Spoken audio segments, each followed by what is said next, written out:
하나님 아버지와 우리 주 예수 그리스도로부터 오는 은혜와 평강이 이 자리에 계신 여러분과 인터넷을 통해서 함께 이 예배에 참여한 모든 교우 여러분들에게 함께 하시기를 바랍니다. 오늘은 우리 교회의 쉬운 네 번째 창립 기념주일입니다. 창립주일에 교회의 역사를 반복해서 알려드리는 건 매우 의미 있는 일인 것 같습니다. 제가 매년 이맘때쯤이면 읽어드리는 글을 오늘도 읽어드리고 오늘 말씀을 좀 이어가겠습니다. 14년 전에 교회 창립 40주년이 되었을 때 교회에서 기념 자료집을 만들었었는데 그때 거기에 실려있는 이경배 장로님의 40년을 회고하며 라고 하는 글을 여러분에게 발췌해서 좀 읽어드리도록 하겠습니다. 1967년 1월 29일 도동 2가 91번지에서 창립 예배를 드린 당시를 회고하면 창립 멤버의 한 사람으로 감회가 새롭습니다. 중앙교회, 처음 이름은 삼위일체 교회였습니다. 위치는 지금은 선교사 사택이 들어선 곳입니다. 우리 건너편에 있죠. 원래 이곳은 복숭아 나무가 많아서 봉숭골, 도동이라고 불리던 아름다운 곳이었다고 합니다. 하지만 당시에는 담도 없었고 지저분한 골짜기로 동네 쓰레기란 쓰레기는 다 버려지는 곳이었습니다. 3층 붉은 벽돌집 한 채와 허술한 일본식 가옥 두 채가 연결되어 있었는데 그중 한 채를 수리해서 창립 예배를 드렸습니다. 당시 개척자였던 박덕인 폴 바틀링 선교사는 교회 수리하는 일에 직접 참여하면서 목수에게 하나하나 지시하여 시설을 마련했습니다. 지금 우리 교회 활동실에 걸려있는 까만 십자가와 제단상은 목사님이 스프레이로 페인트 칠을 한 것입니다.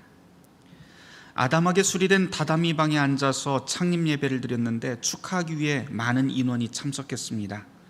당시 교회 일지를 보면 남자 30명, 여자 17명, 주일학생 16명을 포함해 모두 63명이 참석했습니다. 중앙교회는 루터교에서 세 번째로 세워진 교회이고 이미 귀국한 초대 선교사에 의해 시작된 교회로 더욱 뜻이 있습니다. 박덕인 목사님은 열정적으로 설교를 하시는 분이었고 모든 일에 적극성을 가지신 분이므로 한국 루터교 선교부 부장직을 맡고 계셨습니다. 그리고 몇 개월이 지나지 않아 고 지원상 목사님이 일본 유학에서 돌아와 그해 5월에 교회를 인계받게 됩니다. 지원상 목사님이 1979년 8월 말까지 12년 4개월 담임했고 1979년 9월 김해철 목사님이 3대 목사님으로 부임, 1994년까지 약 15년간 수고하시다가 총회장의 선임됨에 따라 한영복 목사님이 1994년 5월 15일 4대 담임 목회자로 부임하였습니다. 이경배 장로님의 40년을 회고하며 라고 하는 글은 여기에서 끝나고 있는데요. 그 후로 제가 2010년 9월에 청빙을 받아서 지금껏 목회를 이어오고 있습니다. 1967년 교회가 이곳에 세워진 이래로 이 교회에서 많은 분이 한국 교회와 교단의 중추적인 역할을 맡으셨지요. 초대 창립 멤버였다가 목사가 되신 분들도 많고 또 지영일 장로님의 춘부장이신 고 지치영 장로님처럼 교단의 존립에 있어서 큰 족적을 남기신 분들도 있고 교단과 교회를 위해서 헌신하다가 하나님의 부름을 받으신 많은 분들이 있습니다. 제 개인적으로는 모두가 다 소중하지만 일일이 다 말씀을 드릴 수는 없을 것 같고 제가 중앙교회 목회자로 부름을 받자마자 가장 기억에 남는 일은 받자마자 첫 장례를 집례했던 고 김영애 권사님, 그리고 엊그제 쉬운 네 번째 교회 생일에 호련히 하나님에게 떠나버린 주대범 장로님과의 이런 만남과 이별은 더욱더 소중한 것 같습니다. 교회 설립부터 지금까지 이제껏 많은 분들이 사랑과 눈물을 쏟아주신 것을 우리는 잊지 않고 감사드려야 됩니다. 특별히 지영일 장로님과 한봉자 권사님, 그리고 강병태 장로님을 비롯하여 우리 장로님들과 권사님들처럼 누구보다도 교회를 위해서 아낌없이 헌신해 주신 그 어른들의 노고를 우리는 잊지 말아야 합니다. 또한 우리가 언제라도 감사하면서 잊지 말아야 될 분은 교회 창립 때부터 교회 버팀목으로 지금껏 묵묵히 자리를 지켜주고 계시는 이경배 장로님과 장려곤 권사님께도 감사를 드릴 수밖에 없습니다. 우리 중앙교회가 창립부터 오늘에 이르기까지 많은 일이 있었습니다. 마치 이스라엘 역사 속에서 하나님의 백성이 겪었던 기쁨과 아픔이 우리 교회 역사에도 오롯이 새겨져 있습니다. 역사를 돌아본다는 것은 오늘 우리의 자리를 돌아보고 또한 미래의 방향을 가늠하려고 하는 목적이 있죠. 그렇다면 54년 전 봉숭아꽃 가득했던 바로 이곳에 세워진 중앙루터교의 소명은 무엇일까요? 하나님의 뜻은, 우리를 향한 뜻은 무엇일까요? 오늘 우리는 우리를 향한 주님의 뜻이 무엇인지 오늘 복음서 말씀을 통해서 잠시 묵상해 보려고 합니다. 오늘 교회력 복음서 본문인 마가복음 1장 21절에서부터 28절까지 말씀은 주님께서 갈릴리 해변에서 어부들을 제자로 부른 다음 이어지는 본문입니다. 제자들이 삶의 터전을 버리고 배와 그물을 남겨놓고 예수님을 따라가게 됩니다. 그 뜻은 제자들이 예수님을 따라가면서 자신의 옛 삶과 악습을 모두 버리고 완전히 변화된 모습으로 그분을 따랐다라고 하는 뜻이지요. 삶의 변화가 확실했다라고 하는 것으로 읽을 수 있습니다. 그렇게 변화된 삶의 첫 발자국이 이제 오늘 본문에 나와 있는데요, 그 첫 발자국은 가버나움이라고 하는 동네에서 찍히게 됩니다. 성경을 읽다 보면 수많은 이름과 지명이 나옵니다. 그런데 대부분의 경우에는 그 이름과 지명들이 그냥 쓸데없이 그냥 스쳐 지나가는 것이 아니고 그 안에 특별한 의미가 담기곤 하죠. 오늘 가버나움이라고 하는 이 지명도 역시 특별합니다. 가버라고 하는 뜻은 땅이라고 하는 뜻이고 나움이라고 하는 뜻은 위로입니다. 그러니 가버나움이라고 하는 것은 위로의 땅이라고 하는 뜻이죠. 이렇게 풀어서 읽어보면 예수님과 제자들이 예수님을 따라서 처음 밟은 땅이 바로 위로의 땅이었다라고도 읽을 수가 있게 됩니다. 실제로 이 가버나움이라고 하는 것은 예수님의 복음서에서 예수님의 복음 사역의 전초 기지로 그렇게 쓰이는 곳이라서 예수님의 공생의 사역의 첫 출발점이 바로 이 가버나움이라고 하는 사실이 우연이 아닌 것 같습니다. 그런데 이 가버나움에서 어떤 일이 일어났는지 오늘 우리가 주목하게 됩니다. 배경은 안식일, 그리고 장소는 회당이죠. 예수님은 이곳에 들어가서 무언가를 가르치셨는데 사람들이 깜짝 놀라게 됩니다. 어떤 말씀을 어떻게 가르쳤는지는 성경은 이야기하지 않습니다. 구체적인 내용은 알 수 없지만 분명히 예수님께서 가르치신 그 내용은 틀에 박힌 이야기는 아니었던 것 같습니다. 이것을 두고 지금 마가복음서에서는 1장 22절에 그가 가르치는 것이 권위 있는 자와 같고 서기관과 같지 않았다라고 그렇게 짧게 묘사합니다. 여하튼 주님의 가르침은 이렇게 사람들을 놀라게 합니다. 그런데 정말 주목받은 일은 예수님의 이 가르침보다는 회당에 귀신 들린 사람들이 있었고 사람이 있었고 그 귀신을 예수님을 알아보자 예수님이 귀신을 쫓아냈다라고 하는 대목입니다. 하필 왜 회당 안에 귀신의 사건일까요? 우연일 수도 있겠지만 예수님의 첫 번째 사역 장소가 가버나움 회당이라고 하는 구절도 의미 있게 읽힙니다. 유대인에게 회당이라고 하는 곳은 말 그대로 모임의 장소입니다. 이곳은 예루살렘 성전과 조금 달라서 이곳에는 나그네도 여자도 누구든지 들어와서 기도하고 찬송할 수 있습니다. 여기 들어온 누구라도 하나님의 말씀을 읽고 자유롭게 토론할 수 있는 곳이 당시의 회당이었죠. 그만큼 자유가 가득한 곳이 회당입니다. 어떤 면에서 보자면 유대인들에게 회당이라고 하는 곳은 하나님의 이름으로 모일 수 있는 매우 진보적인 만남의 장소라고 그렇게 할 수가 있습니다.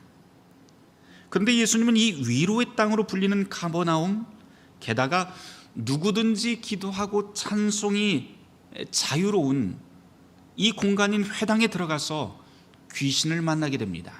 이건 굉장한 역설이죠. 가버나움의 회당을 이름 그대로 풀면 누구나 들어와서 소통하며 위로받을 수 있는 안전한 공간, 하나님의 공간입니다.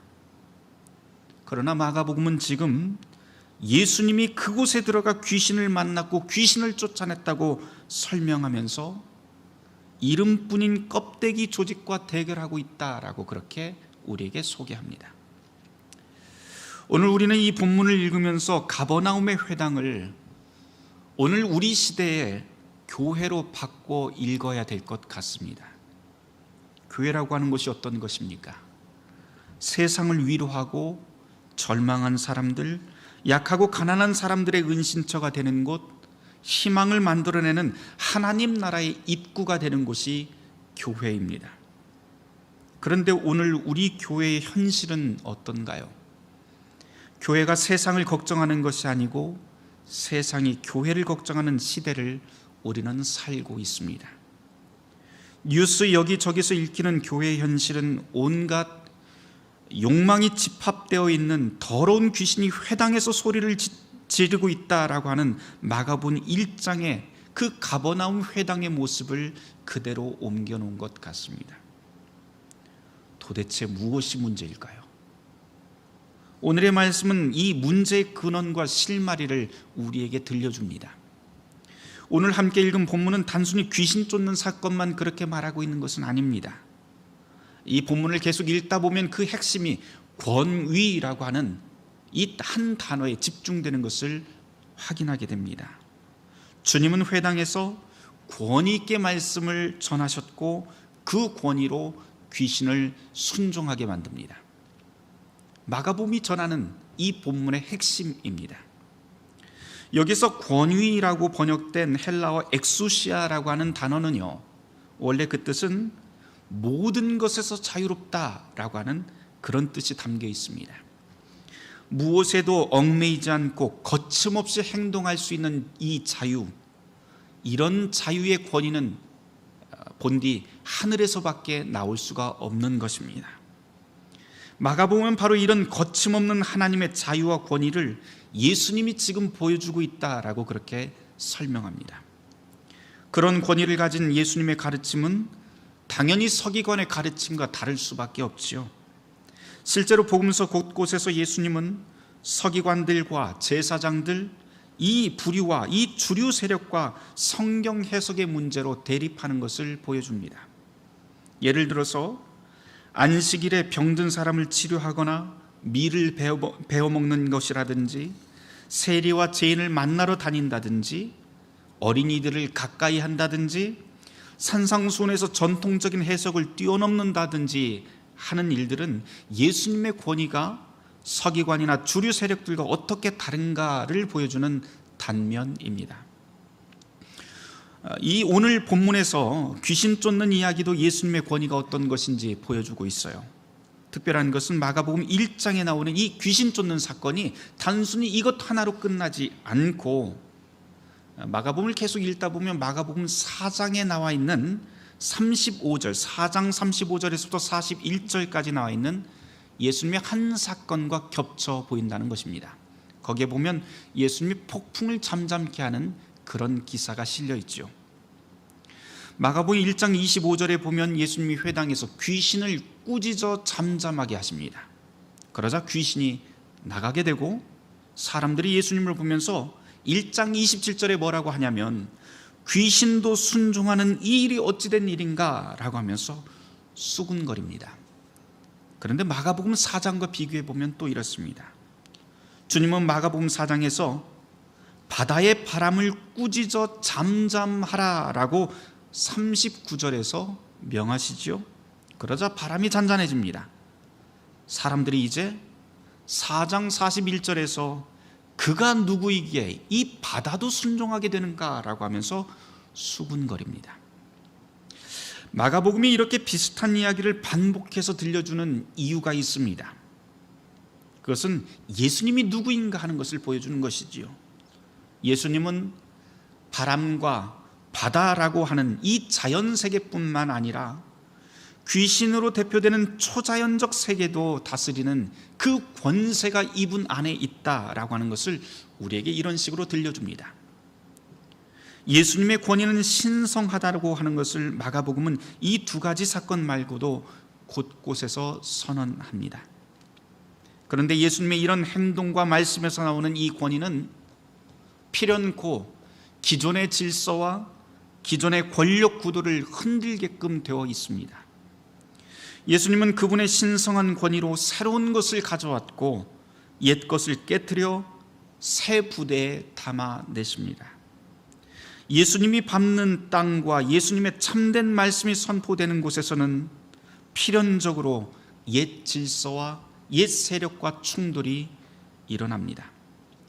제 아무리 위로의 땅이라고 하는 이름표를 붙여 눈속임을 해도 예수님이 발을 들여놓으면 소동이 일어나게 됩니다. 모두가 모이는 곳, 누구나 소통할 수 있는 곳이라고 하는 회당이라고 하는 이름표를 붙여 놓았어도 예수님이 들어가서 말씀하시는 순간 허위의 껍데기들은 모두 드러나기 시작합니다. 우리는 어떻습니까? 우리는 늘 겉모습을 치장하고 홍보하는 데 능숙합니다. 그러나 예수님은 그 겉이 아니라 속을 간파하시는 분입니다. 그곳이 어디가 되었든 어떤 사람이 되었든 참 예수님이 들어가신 자리라면 소동이 생길 것이고 그 소동 끝에 하나님의 권위가 드러납니다.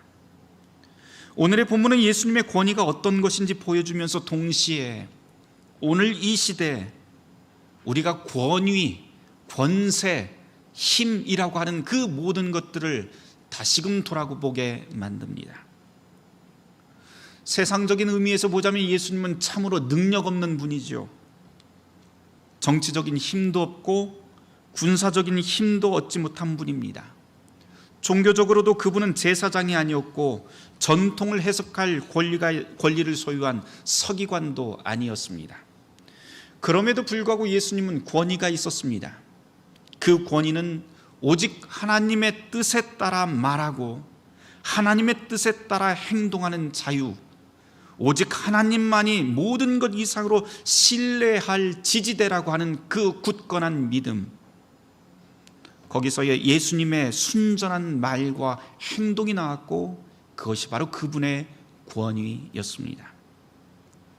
예수님이 우리에게 보여준 권위의 유일한 원천이 바로 이것입니다.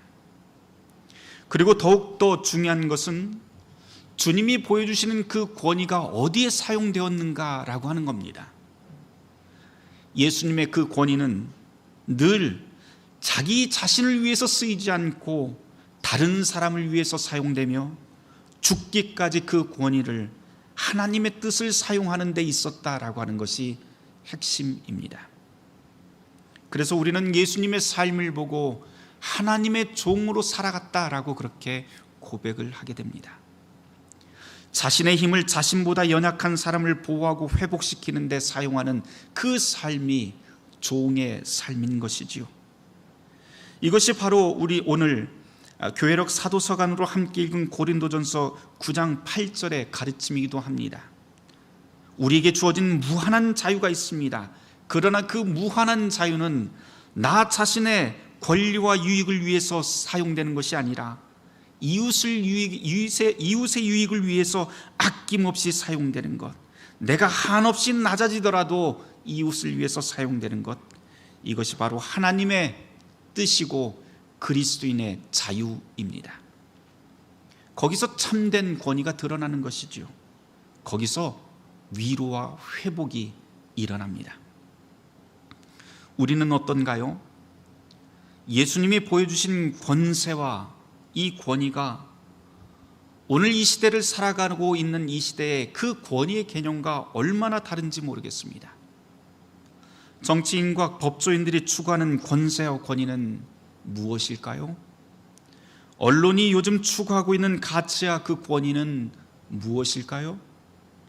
정말 국민을 위하고 사회를 위한, 타인을 위한 그런 권위와 행동을 보여주고 있는 것인지, 아니면 자기들만의 이익을 구축하기 위해서 이 권위들을 사용하고 있는 것인지 아리송합니다. 남의 이야기 멀리 이야기할 것도 없습니다. 대한민국 사회에서 교회는 도대체 어떤 권위를 가지고 있는지요? 교단의 지도자, 교회의 목회자, 교회 중직자들은 어떤 권위, 어떤 모습으로 살아가고 있는지 오늘 이 복음서 본문을 통해서 가슴 저미게 돌아보아야 합니다. 만일 지금 세상에 비춰지는 우리의 모습이 예수님이 가르치신 그 모습이 아니라면 진실로 회개해야 되고 아프더라도 우리의 길을 돌려 세워야 합니다. 사랑하는 성도 여러분, 오늘의 복음서 본문은 주님이 보여주신 그 권위를 통해서 이 땅에서 전혀 다른 세상을 상상하게 만듭니다. 저는 그런 꿈이 창립 54주년을 맞은 중앙루터교회와 이 땅에 세워진 모든 교회에서 함께 실현되길 기도합니다. 이름만 가버나움, 이름만 회당, 이름만 그리스도의 몸된 교회, 이름만 종교개혁, 이름만 루터교회가 아니라 어디서건 우리의 말과 행동이 연약한 세상과 이웃에게 생기를 불어넣는 참된 권위로 드러나길 주님의 이름으로 축원합니다. 모든 지각에 뛰어난 하나님의 평강이 그리스도 예수 안에서 너희의 마음과 생각을 지키시리라. 아멘.